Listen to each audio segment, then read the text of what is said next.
Good afternoon and welcome to your 4 to 5 on this very rainy Thursday. I'm Maddie Gardner, joined by Tahisha Moyes in studio. In living color, can you believe it? I can't. Well, we are here to inform you and connect you with the world around us, and be sure to use our hashtag 4 to 5 to stay connected as we stream our show live on Facebook, YouTube, and Twitter. Well, happening right now, the Triad really is dealing with flooding all over. Yeah, and we want to start in Winston-Salem. It's been a busy day for the Winston-Salem Fire Department. Just around 2 today, you can see this car got stuck at Yadkinville and Ronaldo Road. Remember, as we always say, turn around, don't drown. And just a few hours before that, Winston-Salem fire crews had to help evacuate an apartment building during flash flooding. You can see they used a raft to rescue people off of Old Greensboro Road. And down in Thomasville, people are dealing with creeks invading their own backyards. This is near Butler Drive and Stacy Street as the water continues to rise. Let's send it over to Chief Meteorologist Tim Buckley. Tracking the latest with this rain, Tim, people just want to know what's next. Yeah, it's been a mess. No hiding that, but I'll start with the good news. It's over. The rain is done for our area. You can see it plainly across Greensboro. It's not a pretty day yet. We still have clouds, but thank goodness the rain has let up. Temperatures have dropped into the low 60s also. Similar situation over here in Winston-Salem. You can see traffic is going just fine along Salem Parkway. Everything is looking better, but you still have to be alert because we have a lot of closed roadways, and I will tell you, the main rivers, the Dan, the Haw, the Yadkin, they're still rising, and they will continue to rise even once it gets dark tonight. That's a danger as well. So you know the trouble spots, avoid them, be safe, be careful. There goes the rain. You can see it pushing into eastern North Carolina now, but let's take a look at how much has fallen. I've put the totals here yesterday and today. Basically anyone in orange or red here has seen 4 to 5 and even 6 inches of rain. That's pretty much everybody. These are official rain totals from area airports just today.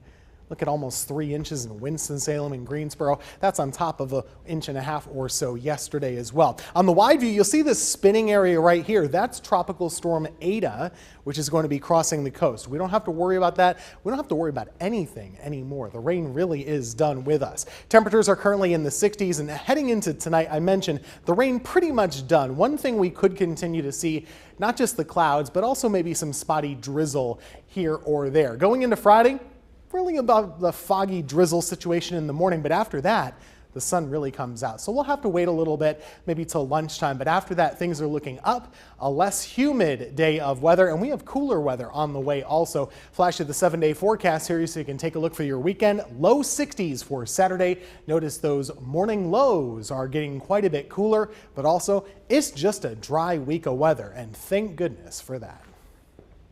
Yes, absolutely. You know, all day we've been seeing flooding and power outages as those storms moved across the Triad. But as Tim said, conditions are improving. WFMY News 2's Grace Holland is live with the latest look at Greensboro. Things really are getting better and better here in Latham Park, Maddie.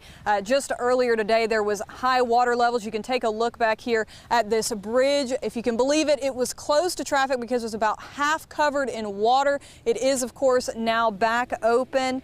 And that's good news because people are getting off work very soon, going to be heading out. But if you are going to be heading home from work, I want you to be careful out on the roads, even though things are starting to clear up. Because I got to tell you, the biggest issue I saw all day long was people, other drivers who weren't being so careful and were ignoring some of these barricades. Look at these drivers over on Revolution Mill ignoring barricades and continuing down Yanceyville Street. At the time we were in the area, there wasn't any high water, but still a potentially dangerous thing to do. And I can show you exactly why. Here in Latham Park, I was talking to people coming to see the high waters there when an SUV attempted to drive through. Watch what happened. Oh no. I don't know if he's gonna make it. This is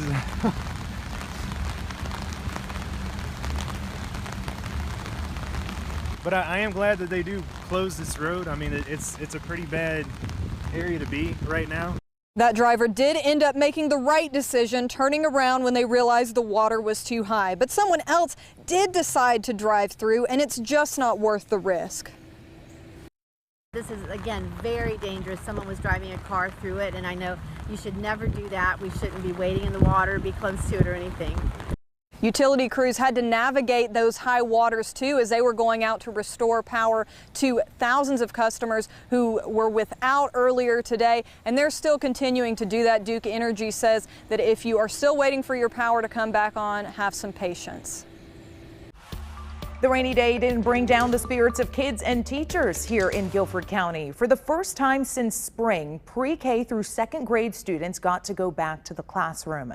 GCS Superintendent Dr. Sharon Contreras even stopped by a few schools to teach kids the proper way to wear a mask while learning. All other grades in Guilford County will hopefully be back in the classroom at the start of January. Ben Briscoe here, tracking the storm across our state. Right now, the threat is still very real. I do want to show you just minutes ago, the Department of Transportation for our state posted this video. Look at the powerful rushing waters in this video right there. They tell you that flash flooding and washout are a real danger that could happen to you. And it's not just in the rural parts of our state like you might think. Check out right in the middle of Charlotte. This is West Charlotte. You can see the street just completely covered there with water. What's interesting, you can't see it from this picture, but the reporter said down on the field, it was like 10 feet high, the water. Think about that. It's huge flood surge there. We also have right in the middle of a busy highway, 277, all that water. Now this person is in a lane that's a little higher up, you can see, so they're not driving through it, but it will quickly go onto that lane. I also want to show you just the power of this water. Look at it from above. You can see the massive chunks of concrete that are just completely eroded there. And here's one more. There used to be a bridge right here. No more. That water washed it out straight in Burke County. If you have pictures that we need to see from today too, go ahead and send them to us. You can do it on Twitter or Facebook, or you can just look for me, Watchdog Ben. Hey, and you can always stay one step ahead of the rain with the help of our weather team. Just head over to our website, or you can even use our free WFMY News 2 app to get access to the latest radar 24/7. Let's take a look at the headlines of the day with your 4 to 5 roundup. Tropical storm Ada is now offshore, but dumped rain on Florida's west coast as it made landfall near Tampa Bay this morning. A man died after he was electrocuted when stepping into his flooded garage. Ada briefly gained hurricane strength yesterday, but weakened into a tropical storm later. President-elect Joe Biden continues to select people to work on his administration. He chose Rob Klain to be chief of staff and Dr. Celine Grounder for the Coronavirus Advisory Board. Meanwhile, President Donald Trump says he will win a second term. He tweeted this morning saying he will win Georgia after the recount. However, Georgia's Secretary of State Brad Raffensperger says that is unlikely. The Trump campaign continues to contest election results in Pennsylvania, Michigan, Wisconsin, Georgia, Arizona, and Nevada. All states President-elect Biden has either won or is currently leading in. The coronavirus pandemic shows no signs of slowing down. Yesterday saw another day of record-breaking infections, more than 144,000 nationwide. And the United States recorded nearly 1,900 deaths yesterday, the most since May. Now governors are starting to take action, reimposing restrictions and urging people to get back to the basics. Students at Notre Dame have to get a COVID test before they can go home for break after rushing the football field following an upset game against Clemson last Saturday. Other universities have announced similar mandatory exit testing plans and are not bringing students back until next year. Here in the Triad, Dr. Uhl with Wake Forest Baptist Health says we are in a position right now to handle the rising number of cases. He says he expects cases to go up slowly as we head towards the holidays, and he believes cases are going up due to social gatherings. When it comes to Thanksgiving, Dr. Uhl says the safest way to spend the holiday is with those in your usual social bubble, people in your household. But he says he recognizes that won't be the choice everyone makes. So he recommends driving to a destination over flying. And if you are going to get tested, he says to get a PCR test within 72 hours of your trip. And then you're still going to want to socially distance. You're going to still have to wear your mask. So it doesn't really change your behavior and what you're going to do. So testing adds to the safety. It doesn't replace masking and personal distancing for safety. He says the more eating and drinking that happens in social interactions, the more likely transmission will happen because you aren't wearing your mask. Dr. Uhl also talked about a potential vaccine today. Pfizer's vaccine candidate currently has a 90% efficacy rate. I'm really confident, though, that this is going to be a safe and effective vaccine, and it's going to help get our immunity up in our population. And together with our other measures that we use, hopefully by this time next year, we won't be in such a severe situation with COVID as we are now. The clinical trial still needs to be completed, and Pfizer is hoping to get a few more people enrolled. More data is expected to be released around the first week of December, but if that data remains the same, Dr. Uhl says Pfizer's vaccine could be available towards the end of this year. Now, Maddie, Dr. Uhl also touched on the speed of this vaccine. A lot of people questioning that, and he says, hey, it's because we have a lot of resources being put in and technology has advanced, and it's just a lot better than it is now than in the past. Right. The brightest minds, people with the deepest pockets are making this research happen. So as long as the FDA approves this vaccine, we could be looking good for sometime next year. Dr. Fauci was saying he is hopeful about the Pfizer vaccine. AstraZeneca also says they'll have data soon. Tahisha, the FDA to approve this vaccine said it needed to be about 50% with the efficacy, and it's 90% in that first round of data. So that's good news. Right. And with those other vaccines in the works, we could have maybe 2-3 different vaccines here in a couple months if those all are approved. Yes. And by the way, we have a schedule of how North Carolina is planning to release the vaccine once one becomes available, and you can find that on our website. All right, more of the 4 to 5 when we come back, but you can continue chatting with us on Facebook and use that hashtag 4 to 5 to stay connected.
Welcome back to your 4 to 5. COVID-19 cases are surging across the country and have been for the last few weeks now. New data is showing that as the weather cools off, more people are moving inside, and indoor activities are a big part of how this virus spreads. It's why Governor Roy Cooper reduced the indoor gathering limit in North Carolina from 25 to 10 people.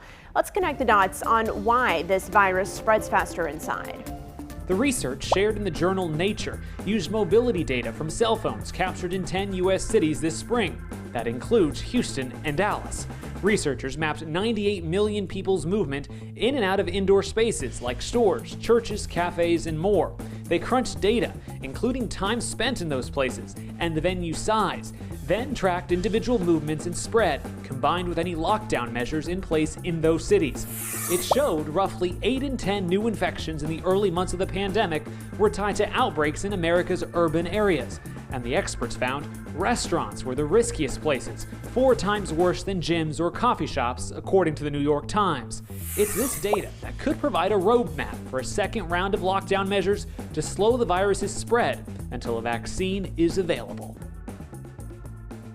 Now, the amount of spread that is happening indoors is one of the big reasons that Dr. Uhl mentioned that in his speech and his broadcast earlier today. He was saying that when you're inside, especially at restaurants, right, you're taking your mask down to eat and chat with people. And if you're not doing that with someone in your social bubble, that's an easy way that the virus could potentially spread. And it's right before the holidays, too, because over the summer people gathered, but a lot of times those gatherings and events were outside, so there was more space to spread out. But when you're inside and that air is circulating, people aren't wearing masks, obviously, at a dinner table when they're around friends and family. I think that that's what you have to look out for. And it's okay if you're uncomfortable in declining an invitation to a Thanksgiving celebration or any other holiday gathering. I would not blame them for doing that. I almost feel like we're going to have Blanca Cobb come in and talk about the right way to politely decline an invitation somewhere in these times. Right, coming up in My 2 Cents, I'm talking a little bit about showing some grace during all of this, so we'll check that out soon.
Welcome back, everybody. 4:22 right now. We're talking about the rain and just how much of a pain it's been. You're perfectly allowed to be sick of it because I'm going to show you some numbers here that show we've had a lot more rain this year and in recent years than we usually do. Some numbers for today. This number is going to update at 5 o'clock when we get our next climate report, but we had 2.55 inches of rainfall at PTI. That's only through about 10 this morning. We'll get a new number soon. For the month, over 4 inches, but for the year, check this out. We're over 56 inches. That's almost 20 inches above usual.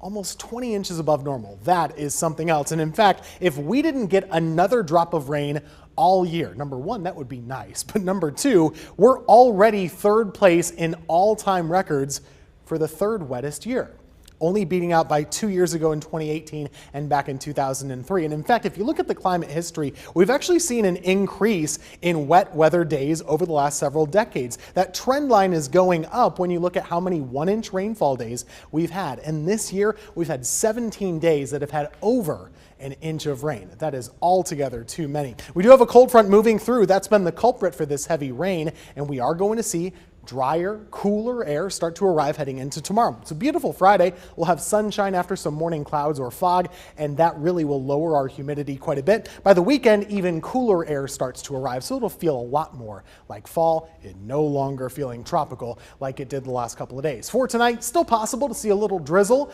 along with those clouds. We'll have a temperature right around 50. Watching the clouds hang tight through about 9 or 10 o'clock in the morning. After that, we have sunshine for the rest of your Friday with very comfortable air. Looking at the weekend, much cooler and even chillier than that as we go into next week.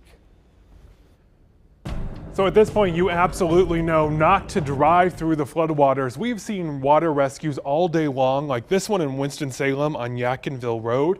But here's another danger that comes from the floodwaters that you might not think about as much, and that is something right here in this video. Take a close look. You see it? The wildlife's out. They are all coming to the surface again because of all of the floodwaters out there. So if you're out and about, maybe in your backyard, be a little extra careful with the dogs and look out for any of that.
So in a usual election year, we find out who won the White House usually on Election Day. But as we all know, in 2020, things don't really work as they used to, which is why it may be frustrating that the race to the White House is still going on. And it may seem different this year, but when we take a closer look, this is actually how our election system was designed to work. Think of it this way. Election Day is by far not the end of the process. It's really the beginning. Once we cast our votes in person or by mail, it's up to each state to verify those ballots, tally the results, and review challenges if there are any. Then comes the next important part of the election, certification. The date of our national election is set by the U.S. Constitution, but it's counties that count the votes and the secretaries of state that certify or finalize the results, not the media. And the date for certification, it's different in each state. For example, in Arkansas, for the November 3rd election, the deadline to certify results is November 18th. But in California, the state with the highest population in the country, they have more time. Their certification date is December 11th. In Georgia, a close battleground in the 2020 election, their Secretary of State only has 17 days till November 20th to certify the results, and no later than 5 p.m. Basically, national elections are really 50 state elections, and the results of the popular vote in each state determine which party's electors are part of the Electoral College. And the Constitution spells out exactly when the electors meet to vote for president and vice president as the Monday after the second Wednesday in December. This year, that date is December 14th. That's when the election will officially be over.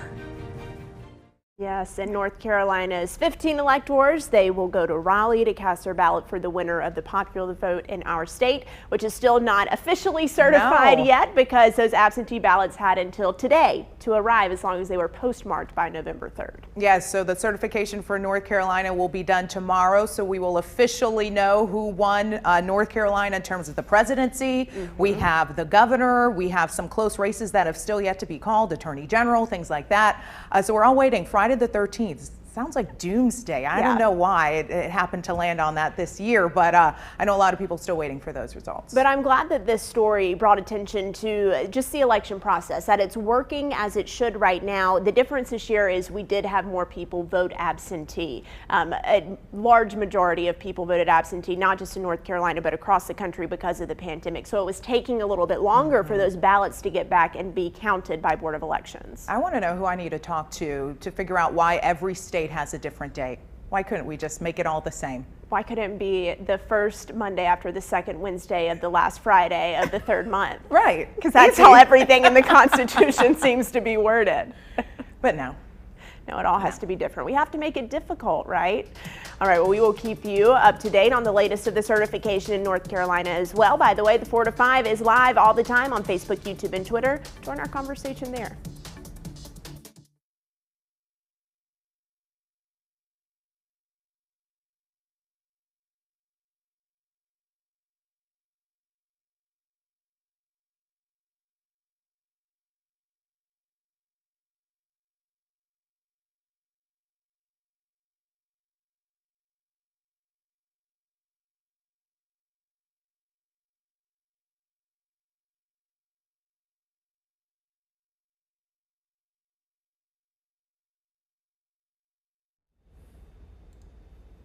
Hi, rain is dumb. I don't like it. I want it to be done. I'm sick of rain. 1, 2, 3, 4, 5. All right.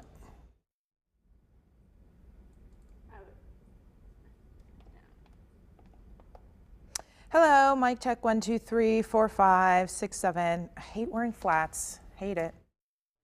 So one time I wanted to wear flats on this show. It was one of our very first shows, and Taisha says, where do you think we're broadcasting from? Your living room? Comfort is not the objective here. And wouldn't you know it, Taisha's been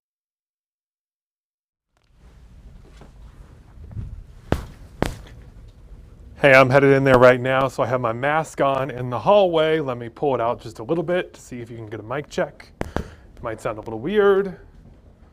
Walking in right now.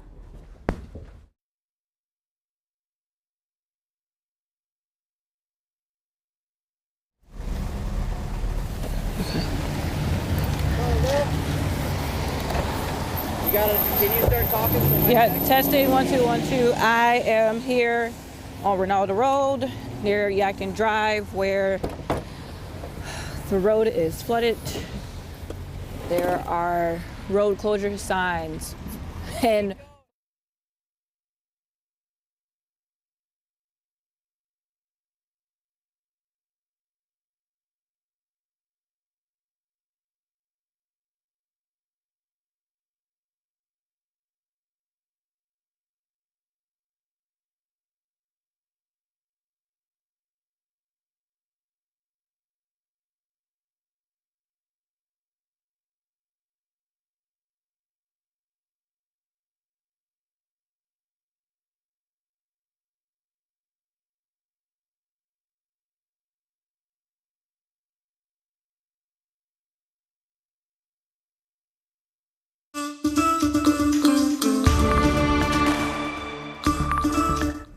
Good afternoon and welcome back to your 4 to 5. I'm Maddie Gardner, joined by Tahisha Moise this afternoon. I love seeing you in person. Yes. It's great. I can't believe you're here. I feel good. It's been so long. It's been nice. It's nice. Well, we are here to inform you, connect you to the world around us. So part of how you can do that is you can stay connected with us on Facebook, YouTube, and Twitter. We stream our show live there as well. Yes, make sure you use our hashtag. We put it large and in charge right in the middle of this giant monitor for you, and we can see your comments that way. Happening right now, we are still dealing with a lot of rain today, flash floodings and more problems across the Triad.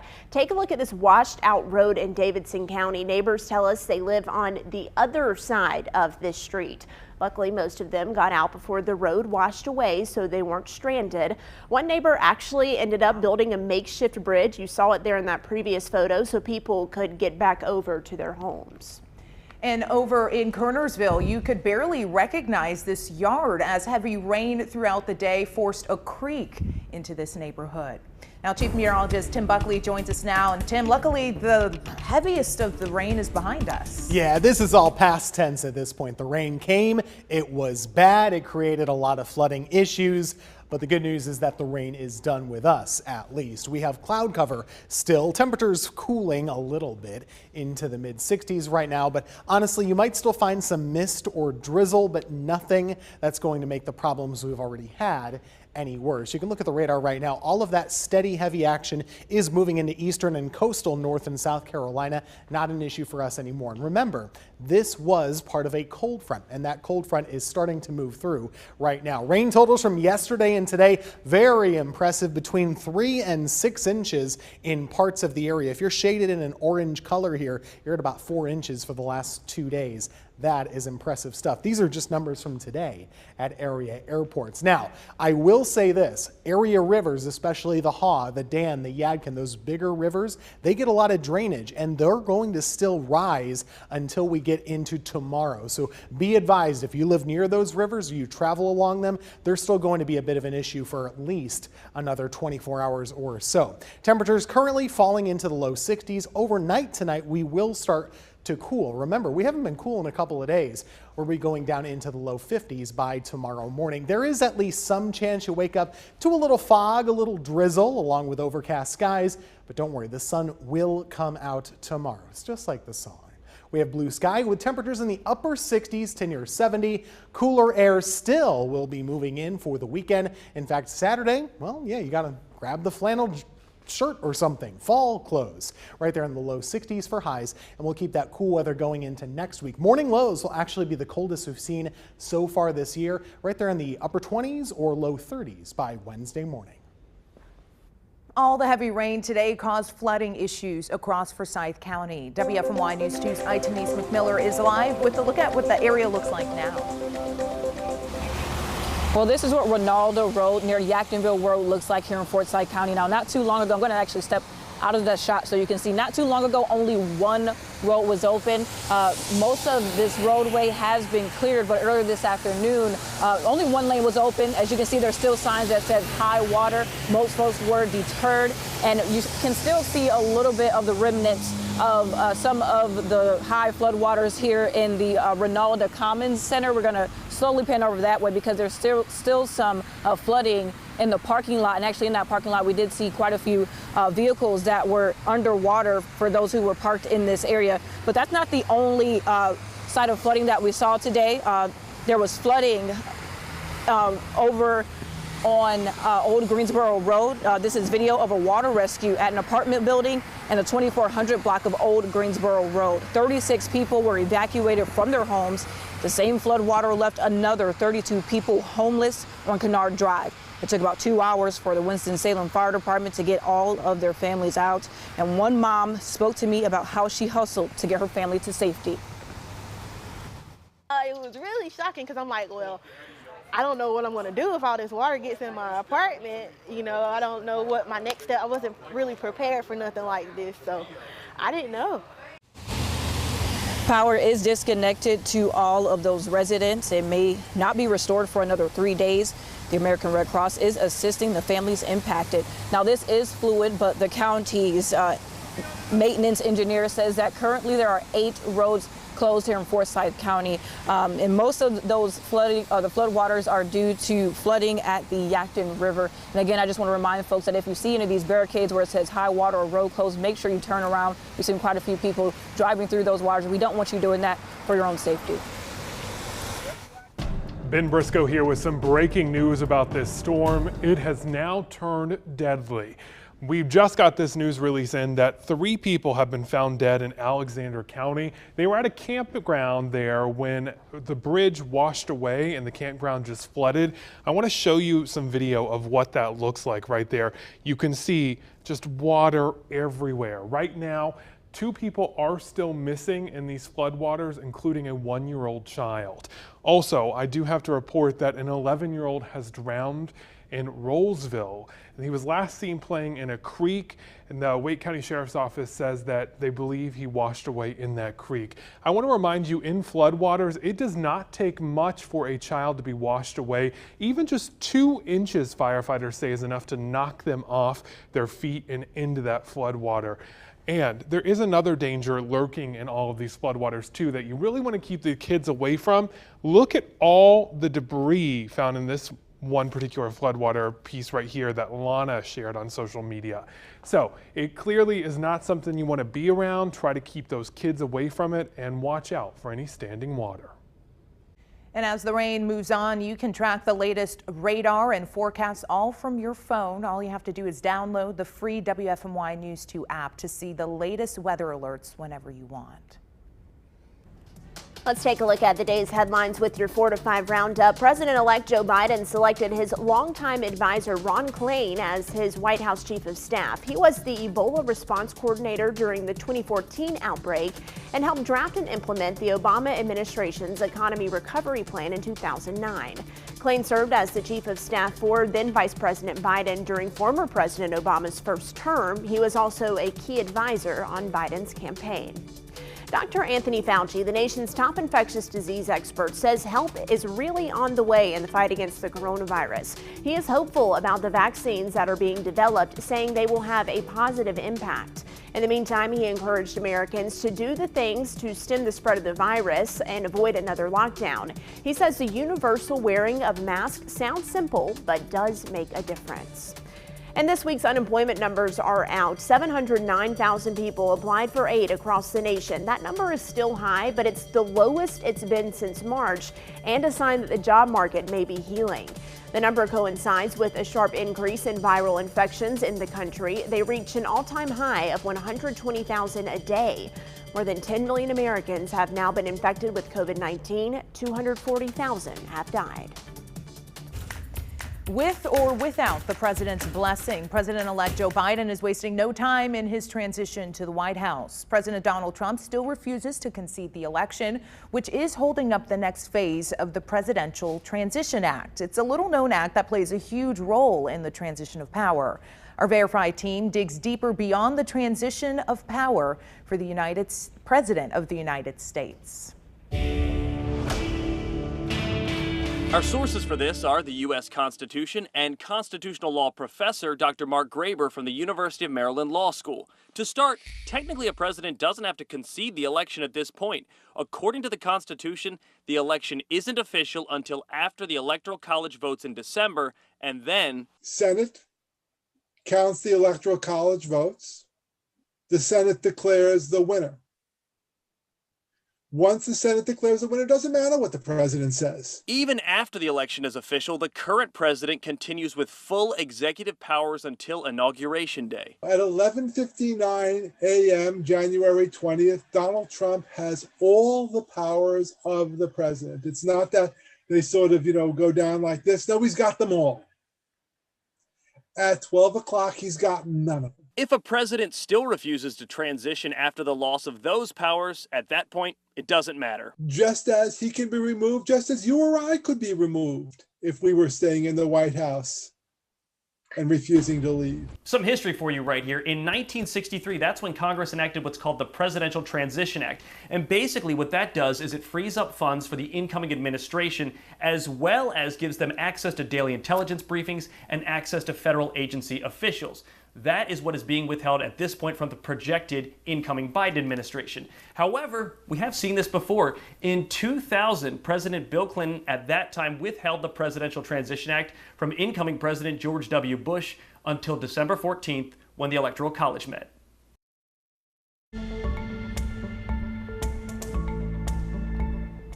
A credit card insider survey reports 22% of respondents say they are still in debt for holiday shopping in 2019. Yes, they are in debt for 2019. I'm sure the pandemic played a part in this year for sure. Absolutely. It hit late winter, early spring. People were probably still trying to pay off Christmas, and then everything just hit. Kind of blew up, right? Okay, so now we're on to yet another holiday shopping season. And Credit Card Insider surveyed shoppers to see what kind of payment methods people would use the most. 57% said they used credit cards. 34% they used their debit card. All right, so it's confession time. Maddie, no wrong answers here. What do you do?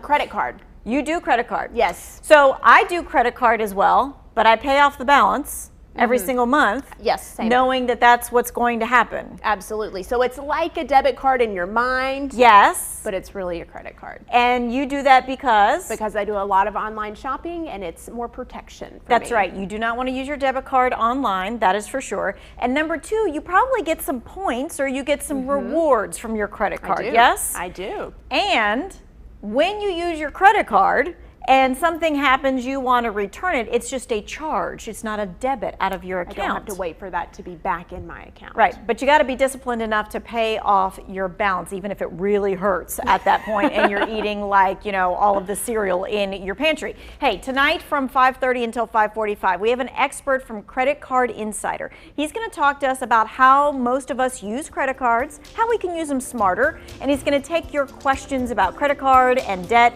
You can text your questions to 336-379-5775.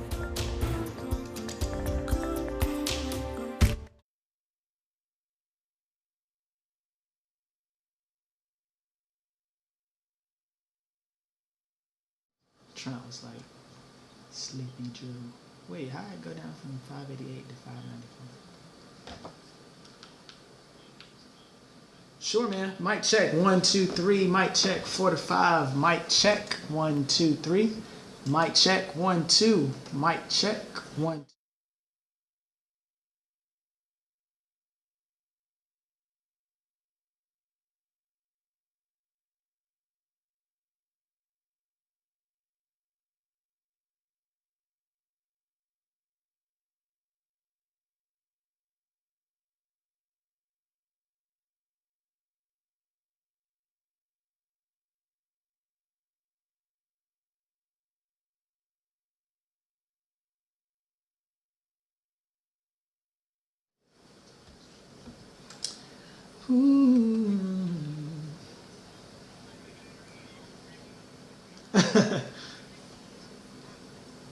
Okay.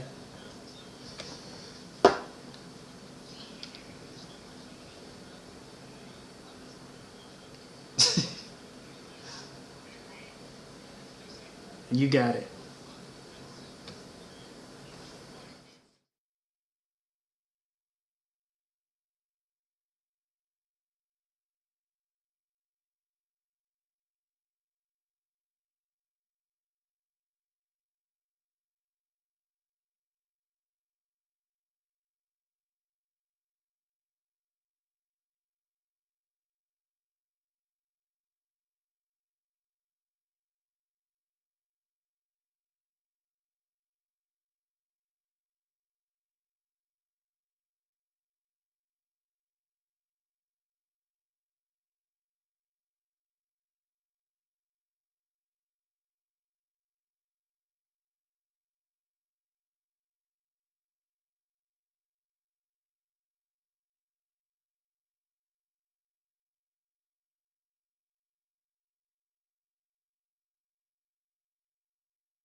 President-elect Biden says he wants to see a mask mandate in every single state. Now, while it's not clear if Biden would have the power to enforce a national mask mandate, Biden is hopeful state leaders will follow his leadership and create mandates of their own. Right. Of course, North Carolina does have a mask mandate in place, but 15 states do not, all of which, by the way, are led by Republican governors. That's why we have our digital guru, Brian Bennett, in today. He is on this side of me. Brian, people are talking about this. We got a lot of comments on our Facebook page when we posted this story. Yeah, Maddie, we did. We actually had close to 600 comments on this topic alone. Kind of crazy.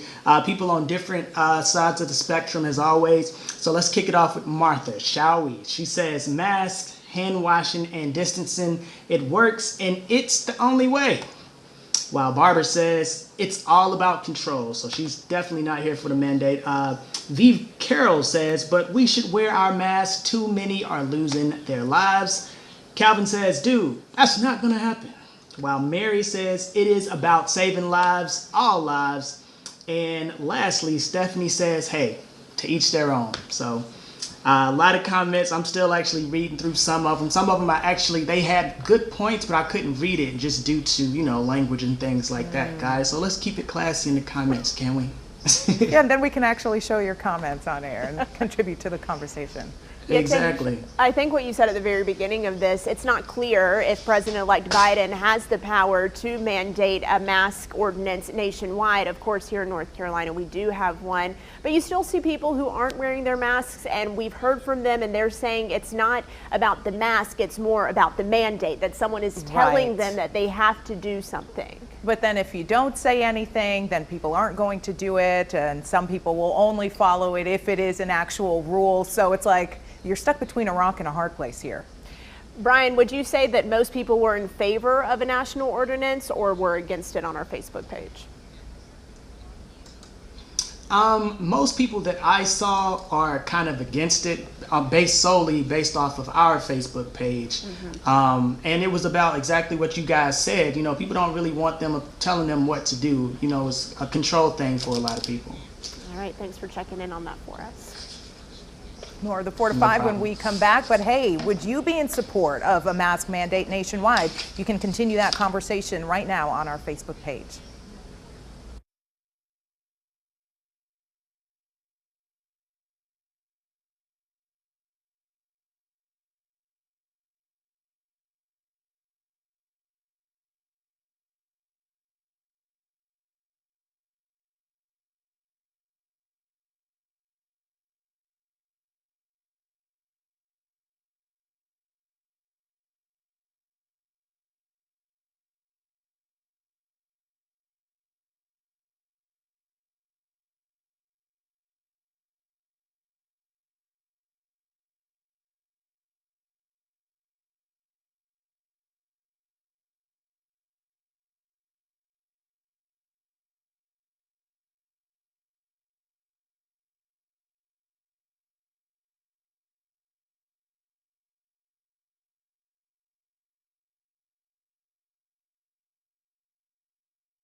All right, the rainy portion of the day has come to pass. This is what it looked like, at least over the city of Greensboro. You'll notice all that rain, very persistent, constant almost for a while, but then it went away. 71 was our high temperature. That happened right around midnight. So far today, our low temperature is 63, but the rain is indeed the highlight. This is the updated climate number.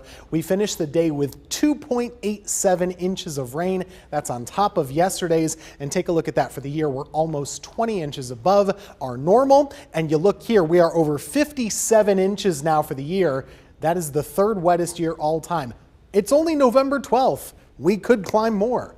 This is just a lot of rain to deal with in one calendar year, and the record comes from just 2 years ago. For tomorrow, fog and drizzle possible in the morning, but mostly just cloudy early on, and then we get the sunshine back to finish the day. The weekend's looking great. It's just cooler, fall-like. For Saturday, in the 60s. Sunday, could have a shower, but it will be after darkness. All things looking good heading into next week. We are 5 episodes into The Amazing Race right here on WFMY News 2. It's a show, of course, about people going around the world in a race, competing, and going to some special places along the way. Fun fact, sports anchor Luke Liddon, it's his dream to be on The Amazing Race. Me too. You can be his partner.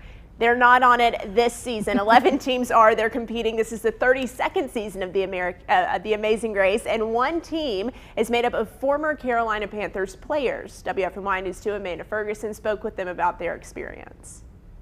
You may recognize these names, Gary Barnidge and D'Angelo Williams, former Panthers players, now retired, but they're still competing, just not on football fields. Instead, on The Amazing Race. We're retired NFL players. Everything we do is about winning. The race? This is us. We was bred for this. It was a blast. Me and D'Angelo, we have a lot of fun together. We have a great relationship. I call his kids my kids. We've traveled the world together, so being able to do it on a race to win $1 million is just an amazing opportunity. You may know The Amazing Race is a show where contestants travel around the world completing tasks. We knew we had the ability to finish anything doing with strength. That's something they're familiar with already. Gary has a nonprofit where he travels around the world doing free football camps. D'Angelo helps him out. We've been to 9 different countries for that. This was just a next logical step. We were actually in South Africa visiting one of our buddies, and we were eating.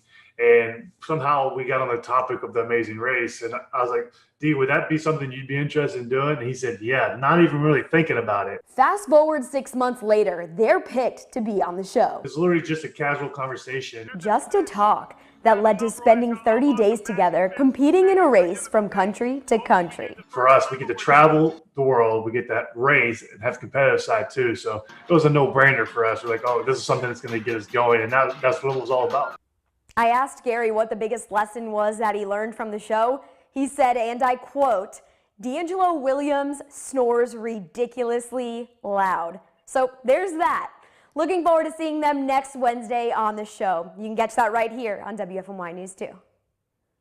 So they clearly have the athleticism to make this happen. And the one guy that went to 9 different countries, now you're just bragging there, no. But he has some experience in the other countries, especially trying to navigate in different languages. Yes. That can be hard, so he has an advantage there. So no shade to Luke, because I do think he'd be a great contestant. However, Tahisha, I feel like we would be a really good team. But can you drive stick? Someone needs to know how to drive stick on the team. I will learn on YouTube. Okay, all right. Then we got a team right here, ready to go. I can drive on the opposite side of the road. Okay. That makes me a good partner. Sure. All right. And you can dance. I'm so glad you're back in studio today. My 2 cents is next. Stick around.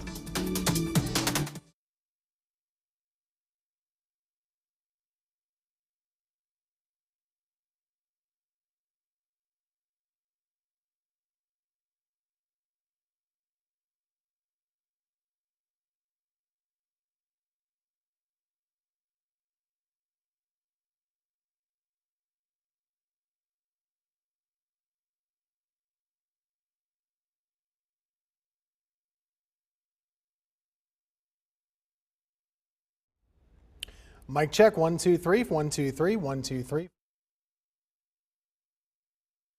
Other's energy. In real time? Yes, in real time. Not through the screen.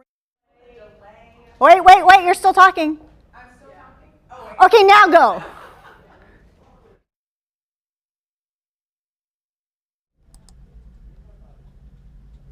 Hey, we are talking about some breaking news with the storm across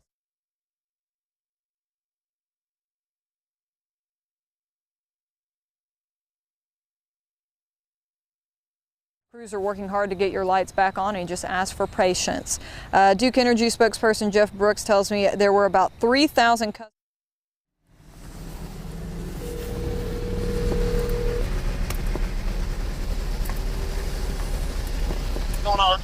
Well, I guess I gotta transfer it to you all. The bite part, the VO, I don't know why the bite isn't going in the way it's supposed to, so I'm retransferring it. Okay, hopefully we get it, Tom. All right. Okay, it took me straight to voicemail. 1 second, because my bite isn't going through, so I need to figure that out. Well, is your mic on? Yes. Talk.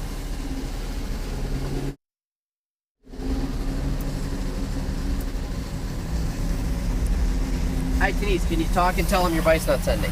Yes, Mic's hey, on. yep, my bite isn't sending. I am sending it through WeTransfer right now. I am trying to get the code so that I can send it to receive. Testing 1 2 1 2 2 2. You want me to add you in now or wait? Yep, you can add me in now.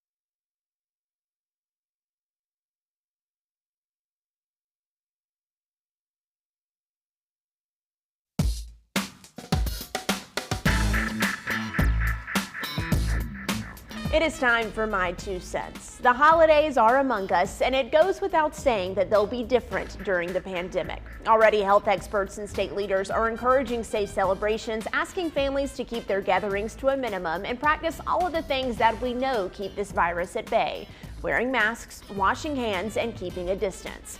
Some are even suggesting that the holidays go virtual this year, saying it's not a great idea to travel and be around all of your friends and family members. And let's just go ahead and put it out there, that stinks. Nobody wants to miss out on this special time of the year, but that's where we're at. Now, I'm not telling you what I think you should or shouldn't do. I'll leave those suggestions to the experts and the decisions to you, but I do want to talk about how you can handle those choices. There will be people who are not comfortable being around extended family or groups of people this holiday season, and you need to respect that whether you agree with them or not. If Cousin Jenny isn't ready to gather around the table with everyone, or Uncle Jim doesn't want to fly quite yet, give them some grace. Know that they already had to make the tough decision to miss out on spending time with the people they love, and don't make it harder by giving them grief.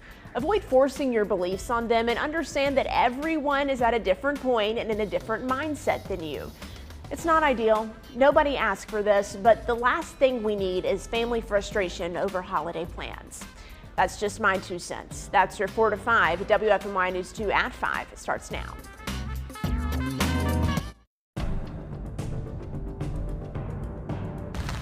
Oh no. I don't know if he's going to make it. Flooding across the Triad is causing quite the headache. This is video from Latham Park in Greensboro.